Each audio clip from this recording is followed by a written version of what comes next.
रुको, स्क्रॉल मत करो, क्योंकि हो सकता है ये तुम्हारा आखिरी रमज़ान हो, और अगर इस बार भी तुमने बिना तैयारी के उसे गुजार दिया तो क़यामत के दिन तुम्हारे पास कोई बहाना नहीं होगा। ज़रा सोचो, पिछले रमज़ान में कितने लोग तुम्हारे साथ थे जो आज इस दुनिया में नहीं हैं। उनकी भी प्लानिंग थी, उनके भी इरादे थे, उन्होंने भी सोचा था कि अगले साल और बेहतर करेंगे, लेकिन उनका अगला साल कभी आया ही नहीं। मेरे अजीज भाई और बहनों, रमज़ान सिर्फ एक महीना नहीं, ये अल्लाह की तरफ से आखिरी मौका भी हो सकता है अपनी फाइल साफ करने का, अपनी तकदीर बदलने का, अपने गुनाहों को धोने का। लेकिन जो लोग बिना तैयारी के रमज़ान में दाखिल होते हैं वो अक्सर खाली हाथ ही निकलते हैं। इसलिए अगर तुम चाहते हो कि रमज़ान 2026 तुम्हारी जिंदगी का टर्निंग पॉइंट बने, तो आज से ये 5 तैयारी शुरू कर दो। सबसे पहली तैयारी है अपने दिल का जंग साफ करना शुरू कर दो।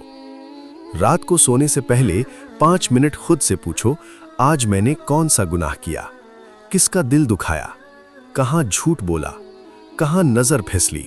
जब इंसान अपना हिसाब खुद लेने लगता है तो क़यामत का हिसाब आसान हो जाता है।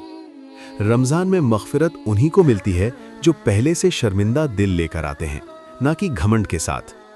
दूसरी तैयारी है नमाज को अपनी रीढ़ बना लो। अगर आज भी फज्र क़ज़ा हो रही है तो समझ लो कि तुम्हारी रूह कमज़ोर है। रमज़ान में तरावीह पढ़ने का शौक़ तब काम आएगा जब 5 वक्त की नमाज पक्की होगी। आज से तय कर लो, चाहे नींद टूटे, चाहे मौसम ठंडा हो, चाहे काम हो, नमाज नहीं छूटेगी, क्योंकि जिस बंदे का रब से रिश्ता नमाज से जुड़ गया, उसका रमज़ान खुद ब खुद चमक उठता है। तीसरी तैयारी है एक गुनाह से खुली जंग का ऐलान कर दो। हर इंसान जानता है उसका सबसे बड़ा कमज़ोर पॉइंट क्या है। किसी का मोबाइल, किसी की ज़बान, किसी की आदतें, किसी का गुस्सा। आज से कह दो अपने नफ्स से, मैं रमज़ान से पहले तुझे कंट्रोल करना सीखूंगा।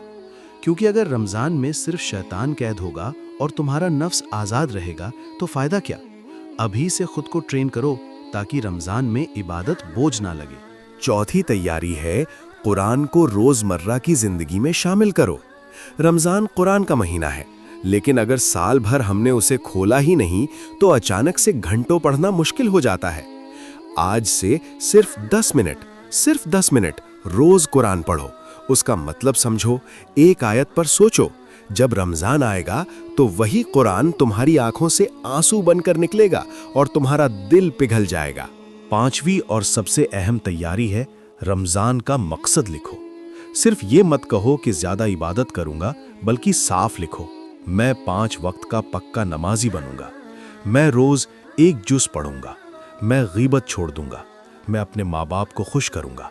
जब मकसद लिख दिया जाता है तो इंसान बहानों से बाहर निकल आता है। याद रखो, रमज़ान सिर्फ भूखा रहने का नाम नहीं, ये अपने अंदर के इंसान को जिंदा करने का नाम है।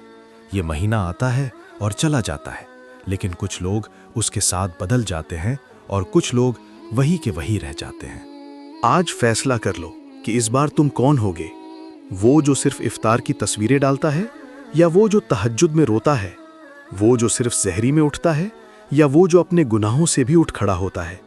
क्योंकि अगर सच में ये तुम्हारा आखिरी रमज़ान हुआ तो कब्र में सिर्फ यही पूछा जाएगा, जब रहमत का महीना आया था तुमने क्या किया था।